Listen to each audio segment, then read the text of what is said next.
Hello everyone. We're just going to talk through what actually happens when someone comes in for, say, a catheter ablation or an electrophysiological study. Now, I'm often asked how the heart is actually accessed when a patient comes into the cath lab. What I have here is a model of a heart in a glass shape and also a catheter. I'm just going to talk you through what happens basically when a patient comes in for an EP study. We try to access the heart from the groin, and I'll go through how that's done in the next section. And with the groin accessed, the catheters are placed through the vein into the right chamber of the heart, and if we need to, we go in through the septum into the left chamber. So in brief, that's the right ventricle, that's the left atrium, and that's the right atrium. And we try and place catheters from the groin that go up into the heart. We place them to try and get signal from within to try and triangulate where the arrhythmia is arising from. So in the next section, I will go through how the vein is accessed, and this is done safely using an ultrasound probe to make sure that we minimize any risks to adjacent structures in the groin and also maximize chances of getting it right the first time.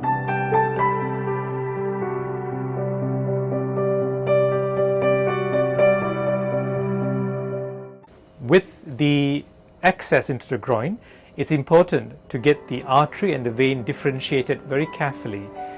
As a patient, you will be asleep and the anaesthetist will take care of it if it's a general anesthetic procedure. We approach the groin with care. The aim, as we said earlier, is to try and get into the cardiac chambers, and this is accessed from the groin with a needle and an ultrasound machine, which I shall share with you. I've got my colleagues here, Carlo and Adi, who have come up with a model where we can try and practice to get into the heart chambers from the groin with a model to try and assess in real time how actually one can do it safely. So if we focus on this here, if we take this as the groin, and this is the ultrasound probe that we normally use, that's the image that we would get ultimately, and that clearly shows the two structures which are important. The one which is here is the artery, and that's the vein. And if we were to slide down this probe slowly, we could see the level of the bifurcation where the arteries branch out. Similarly, the vein is over here. Now, if we were to come up slowly, in real terms for a patient, what we do is we visualize this area, and then we use the needle and we can triangulate very gently and carefully where the area of entry is.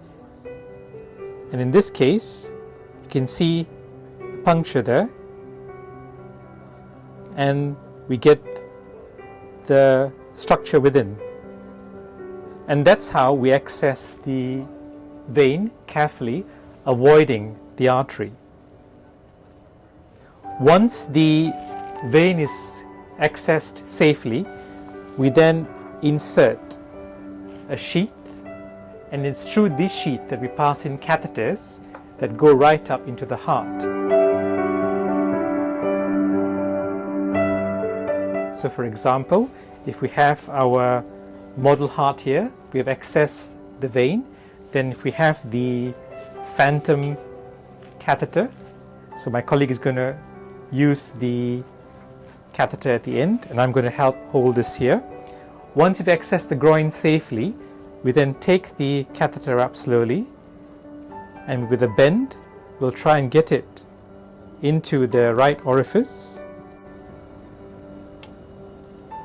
And this, with a transeptal puncture, which we can talk to in another section, we get it into the vessel. If we straighten up the catheter, we take it into the left superior pulmonary vein.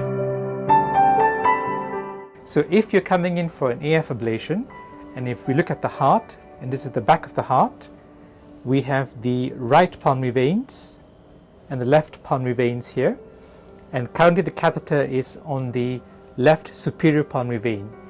The idea of an AF ablation is to try and isolate the pulmonary veins, either in this case using radiofrequency energy with dot by dot around to try and encircle the entire veins, both left and right, or with newer technologies such as pulse field ablation, there's a larger footprint to try and isolate the veins, to try and obtain electrical isolation with the energies delivered.